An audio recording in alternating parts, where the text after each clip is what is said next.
Hello, আসসালামু আলাইকুম। সবাই কেমন আছেন? আশা করি সবাই ভালো আছেন। আজ আমি বাগেরহাট জেলার ভিতরে একটি গ্রামে আছি।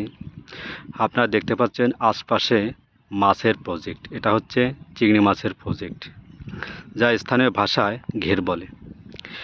এই ঘের থেকেই চিংড়ি মাছ উৎপাদন হয়। এখানেই পানির নিচেই চিংড়ি মাছের চাষ হচ্ছে। আপনারা দেখতে পাচ্ছেন আশপাশে সবুজ আর সবুজ, চার সাইডে সবুজ পরিবেশ, নিলিবিলি একটা শান্ত পরিবেশ। আপনারা যারা শহরে থাকেন কোলাহল পরিবেশে, বিভিন্ন কলকারখানা, যানবাহন, মানুষের যে শব্দ, সেই কোলাহল পরিবেশ ছেড়ে যখন আপনি এরকম একটা শান্ত পরিবেশে আসবেন, আপনার মনটা দেখবেন একদম শান্ত হয়ে যাবে, খুবই ভালো লাগবে। এরকম পরিবেশে আপনার অবশ্যই খুবই ভালো লাগবে। আপনারা যারা 24 ঘন্টা বিভিন্ন কাজে থাকেন, আপনাদের মন মানসিকতা, আপনাদের মাথায় থাকে প্রচুর টেনশন, আপনাদের বিভিন্ন কাজে মন থাকে খারাপ, আপনারা হাজার হাজার টাকা খরচ করে তখন দেশ থেকে দেশের বাইরে ট্যুরে যান, ভ্রমণে যান।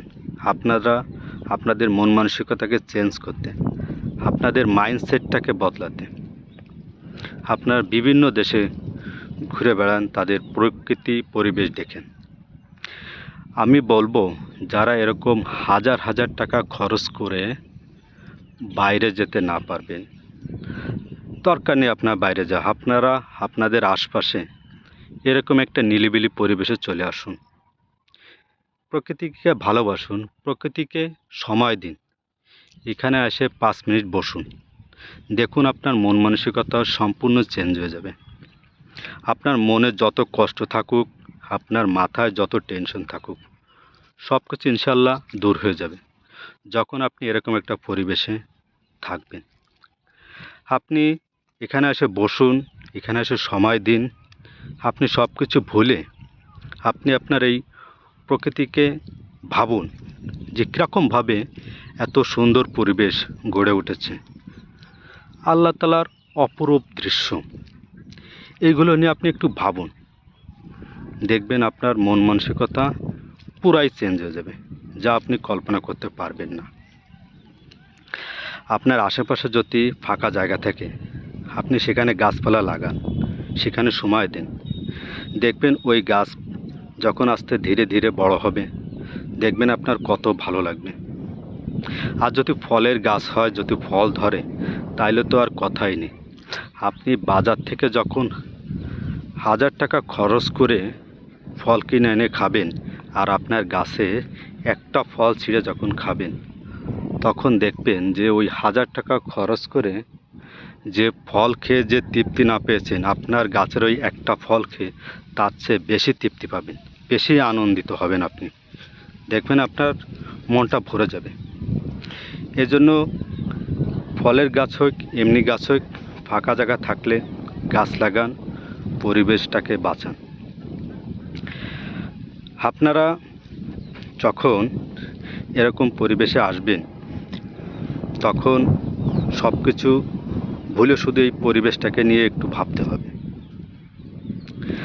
যা হোক, আপনারা যে আশপাশে যে মাছের ঘেরটা দেখছেন, আপনার যেরকম আপনাদের সন্তানকে ছোট থেকে বড় করে তোলেন, বিভিন্ন যত্ন সহকারে লালন পালন করে, এ জায়গাও এই মাছ চাষিরা তারা তাদের এই মাছটাকে ছোট থেকেই সেম ভাবে যত্ন সহকারে লালন পালন করে বড় করে তোলে। তারপরেই না মার্কেটজাত করে এবং শহরের মানুষের কাছে পৌঁছায়। চিংড়ি মাছের যে স্বাদ, যারা একবার এই স্বাদটা গ্রহণ করেছে তারাই বলতে পারবে যে সকল মাছের মধ্যে চিংড়ি মাছের স্বাদটা একদম আলাদা। চিংড়ি মাছের স্বাদটা অতুলনীয়। আর যা আমরা এই যে স্বাদটা গ্রহণ করি, তা এই মাছ চাষির অক্লান্ত পরিশ্রমের মাধ্যমে। তারা পরিশ্রম করে বিদায়ী শহরের মানুষেরা এই স্বাদটা গ্রহণ করতে পারে। তাই এদেরকে আমরা সবসময়ের জন্য উপরে পজিশনে রাখব, কারণ মৎস্য চাষি কৃষক ভাইরা এরা আছে বিদায়ী এই সুন্দর পরিবেশ আপনি ওখানে বসে বসেই এই প্রকৃতির খাবারটা গ্রহণ করতে পারছেন। তাই তাদেরকে আমাদের ভালোবাসতে হবে, তাদেরকে তাদের ন্যায্য সম্মানটা দিতে হবে। যাই সব কিছু পরিশেষে আপনাদের জন্য কুইজ হলো, এই খুলনা বিভাগের ভিতর সবচেয়ে চিংড়ি মাছ কোন জেলায় বেশি উৎপাদন হয়? যারা সঠিক উত্তর দিতে পারবেন তাদের জন্য রয়েছে এ নলেজের পক্ষ থেকে প্রাইজ মানি। তাই দেরি না করে তাড়াতাড়ি কমেন্ট সেকশনে যে আপনার উত্তরটা জানিয়ে দিন। আপনার কমেন্টের উত্তর সঠিক হলে অবশ্যই আপনি এ নলেজের পক্ষ থেকে প্রাইজ মানি পাবেন। আমি দেখতে চাই কারা কারা কমেন্ট করে এই পুরস্কারটা জিতে নেয়। সবাইকে ধন্যবাদ। আল্লাহ হাফেজ, ভালো থাকবেন।